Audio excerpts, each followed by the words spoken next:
Hello बच्चों, let us read the question. The question says a satellite is to be placed in equatorial geostationary orbit around Earth for communication. The height of such a satellite is, mass of Earth is given, radius of Earth is given, time period is given, and the value of universal gravitational constant is given. A option 3.57 into 10 raised to the power 5 meter. B 3.57 into 10 raised to the power 6 meter. C 3.57 into 10 raised to the power 7 meter. D 3.57 multiplied by 10 raised to the power 8 meter. So the key concept involved in this question is the knowledge of the time period of the satellite. देखो यहाँ पे ये जो question है ना, this is basically a calculation based question. Jio stationery satellite, देखो time period से ही हमें पता चल रहा है कि अर्थ के रिस्पेक्ट में कहीं ना कहीं स्टेशनरी है. जितना टाइम पीरियड अर्थ को रोटेट करने में लग रहा है उतना ही इसकी ऑर्बिटल टाइम पीरियड है. देखो टाइम पीरियड हम लिखते हैं, हमें पता है time is equals to distance divided by the speed. तो यहाँ पे भी टाइम पीरियड जो होता है, डिस्टेंस कितना होगा, 2 पाई are E plus h. R is the radius of the earth plus h is the height from the surface divided by orbital velocity. Orbital velocity जो है वो हमारी होती है, orbital velocity कितनी होती है, ऑर्बिटल वेलोसिटी किसी भी सैटेलाइट की होती है g mass of earth. Orbital velocity में कभी भी सैटेलाइट का मास नहीं आता है, ठीक है. RE प्लस h, ठीक है. यहाँ पे से हमें मिलता है 2 pi RE plus H divided by under root, ठीक है, अंडर रूट GME, ठीक है. और जब ये हाफ वाली चीज़ है ना, मैं इस RE प्लस एच को अंडर रूट में है तो इसे हाफ भी लिख सकती हूँ, तो this will be half plus 1. This will be almost RE plus H 3/2 divided by under root GME, right. यहाँ से देखो दोनों तरफ अगर मैं स्क्वायर कर दूँ तो I will get T square is equals to 4 pi square RE plus h का whole cube divided by GME.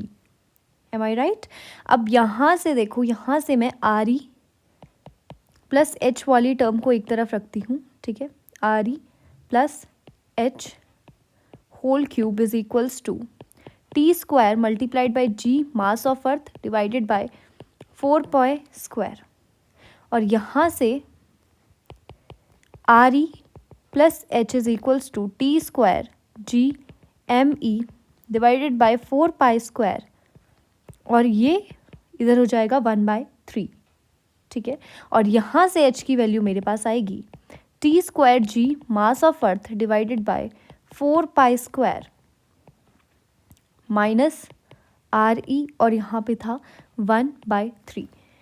जब हम सारी वैल्यूज़ को रखेंगे, जैसे कि हमारे पास वैल्यूज़ गिवन है, टाइम पीरियड हो गया, ठीक है. टाइम पीरियड कितना दिया गया है, 24 आवर्स. इसको बदलेंगे 24 multiplied by 60 minutes multiplied by 60 seconds, तो ये आ जाएगा 86400 सेकेंड, ठीक है. जी का वैल्यू भी गिवन है 6.67 multiplied by 10 raise to the power -11, right. इसके अलावा रेडियस है अर्थ की, हमें किलोमीटर में दी गई है, हम मल्टीप्लाई बाय 1000 करके इसे मीटर में चेंज कर लेंगे. That is 6.4 multiplied by 10 raise to the power 6 metre. इसके अलावा हमें क्या दिया गया है, मास दिया गया है अर्थ का, वो केजी में गिवन है, उसको बदलने की हमें कोई भी ज़रूरत नहीं है. तो सारी चीज़ें जब हम यहाँ रखेंगे तो हमें आंसर मिल जाएगा. देखो यहाँ पे रखते हैं 6.67 multiplied by 10 raise to the power -11 multiplied by mass of the earth, that is 10 raise to the power, ठीक है, 24 मल्टीप्लाइड बाय क्या बच गया, ठीक है, टाइम, तो 86400 होल स्क्वायर डिवाइडेड बाय, ठीक है, 4 इंटू 3.14 का स्क्वायर, और माइनस यहाँ पे हमें क्या करना है, अर्थ की radius 6.4 into 10 raise to the power 6. तो यहाँ से हमारे पास आंसर आ जाता है 3.57. जब हम इसे पूरा सॉल्व करेंगे, multiplied by 10 raise to the power 7 metre is the height, right. तो फाइनल आंसर पूरे से सॉल्व करके आता है हमारे पास ये. So the final answer will be 3.57 multiplied by 10 raised to the power 7 meter. That is option C. I hope you understood it well. All the best. Thank you.